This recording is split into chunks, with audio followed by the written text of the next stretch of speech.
होगा क्या कि इंसानियत बिना नहीं इंसान बचेगा, इंसानियत बिना नहीं इंसान बचेगा। भाजपा रही तो अब न संविधान बचेगा, इंसानियत बिना नहीं इंसान बचेगा।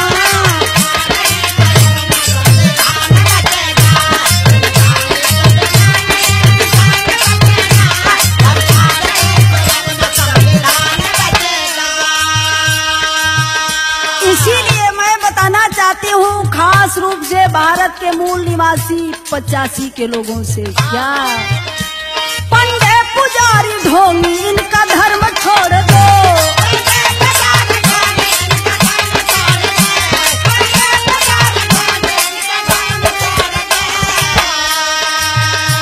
वतन में अब मनुवाद का गुमान तोड़ दो।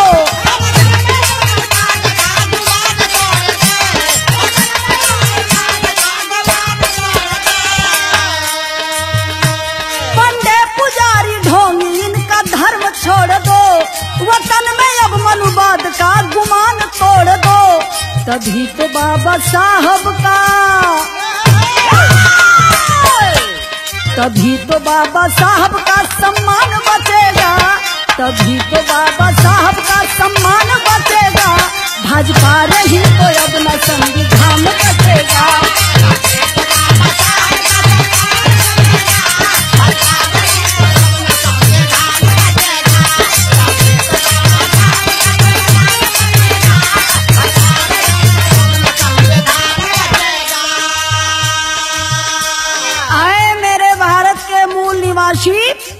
मैं गीत के माध्यम से आप लोगों से यही संदेश देना चाहती हूँ कि जब मेरा देश गुलाम था, मेरे देश पे अंग्रेजों का शासन हुआ करता था, उस समय में बाबा साहब B.R. अम्बेडकर अछूत समाज को पानी पीने का अधिकार नहीं था, हक नहीं था, तो उस अंग्रेजी हुकूमत में कोर्ट में जाकर बाबा साहब ने पानी पीने का हक मांगा।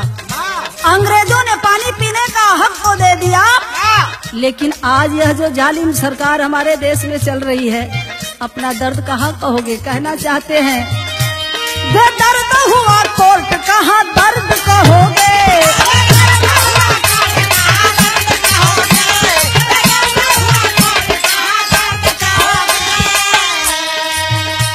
जालिम के राज में तू किससे अर्ज कहोगे,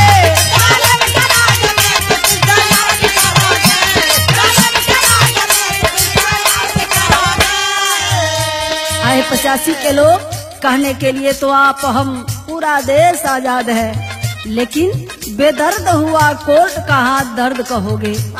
आज भी तेरे साथ 2 जगह बेईमानी हो रही है, पहला मीडिया में बेईमानी हो रही है, और सारे जगहों से अगर जीत कर जा रहा है, संघर्ष करके लड़के तू जा रहा है, तो कोर्ट में जाकर तू हार जा रहे हो। इसलिए हम कहना चाहते हैं बेदर्द हुआ कोर्ट कहाँ दर्द कहोगे, जालिम के राज में तू किससे अर्ज कहोगे, तेरे लिए न धरती आसमान बचेगा। आने वाले 19 में एक होकर कदम से कदम मिलाकर अगर तू नहीं चलोगे तो होगा क्या, तेरे लिए न धरती आसमान बचेगा, तेरे लिए न धरती आसमान बचेगा। भाजपा रही तो अब न संविधान बचेगा।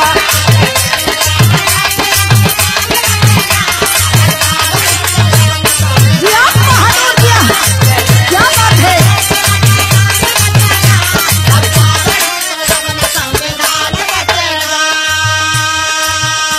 मैं देश के प्रधानमंत्री और प्रदेश के मुख्यमंत्री जी से मैं गीत के माध्यम से पूछना चाहती हूँ, ये देश पूछ रहा है और प्रदेश पूछ रहा है कि माननीय प्रधानमंत्री मोदी जी और मुख्यमंत्री योगी जी, आप कहा करते थे कि मैं राम राज लाऊंगा, हम राम राज लाएंगे। आपके राम राज में कहाँ न्याय मिल रहा है? देश की जनता न सड़क पे सुरक्षित है, न घर में सुरक्षित है, न आसमान में सुरक्षित है, ना धरती पे सुरक्षित है। इतना ही नहीं, जेल में कैदी भी सुरक्षित नहीं है। जेल में एक गुंडा गुंडा को मार रहा है, तो कहाँ गया आपका राम राज्य? यह जनता आपसे सवाल कर रही है और गीत के माध्यम से मैं भी आपसे पूछ रही हूँ, क्या बिलख रहा ये पावन देश खून खेल में?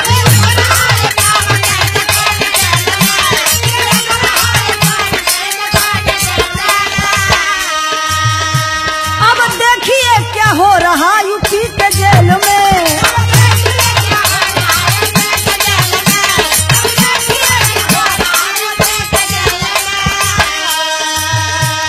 बिलख रहा ये पावन देश खून खेल में।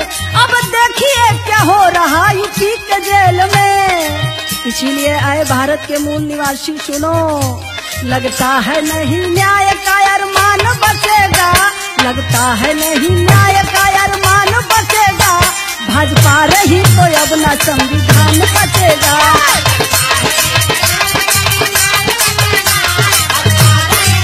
क्या बात है, क्या बहादुरी है।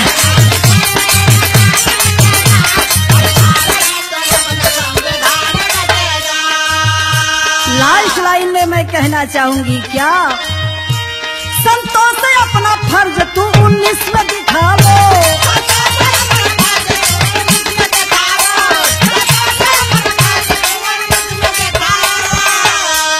संतोष अपना फर्ज तू 19 में दिखाओ। आए भारत के मूल निवासी, आए 85 के लोग, आए हमारे दलित बैकवर्ड समाज के लोग, आपस की नफरत को मिटाओ और एक होकर आप सभी को सोचना होगा, कदम से कदम मिलाकर चलना होगा। आज जब चलोगे तो होगा क्या? संतोष से अपना फर्ज तू 19 में दिखाओ, प्रधानमंत्री देश का बहन को बनाओ।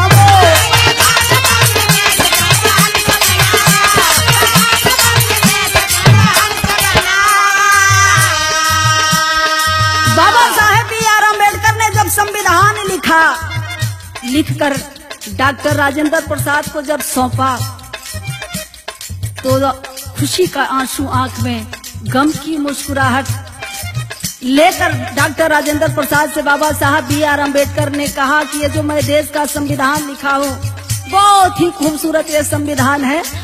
यह संविधान अच्छे हाथों में जाएगा तो देश स्वर्ग बन जाएगा, और यही संविधान जब बुरे हाथों में जाएगा तो देश नर्क बन जाएगा। तो आए 85 के लोग, जब से हमारा देश आजाद हुआ है तब से हमारे देश का संविधान अब तक बुरे ही हाथों में फंसा रहा। सही हाथों में यह संविधान चला जाए, इसीलिए मैं आप लोगों से गीत के माध्यम से 85 के लोगों से कहना चाहती हूँ कि गठबंधन की नेता बहन कुमारी मायावती जी को सर्वसम्मत से एक होकर देश का संविधान यानी देश का प्रधानमंत्री बहन कुमारी मायावती जी को जब आप बनाएंगे, तब जाकर सही तरीके से आपको हक मिलेगा। आपका इस देश पे राज होगा, आपका अधिकार होगा। यही कहते हुए मैं कहना चाहूंगी, कैसे? संतोष से अपना फर्ज तू 19 में दिखाओ, प्रधानमंत्री देश का बहन को बनाओ।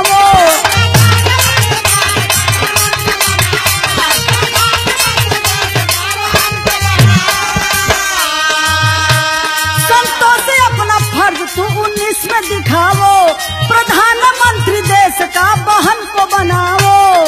तो सरोज त्यागी तब तेरा पहचान बचेगा, सरोज त्यागी तब तेरा पहचान बचेगा।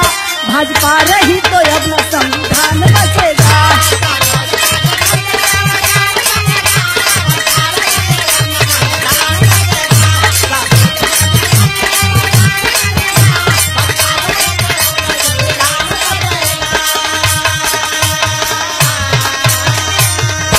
जय भीम, जय समाजवाद।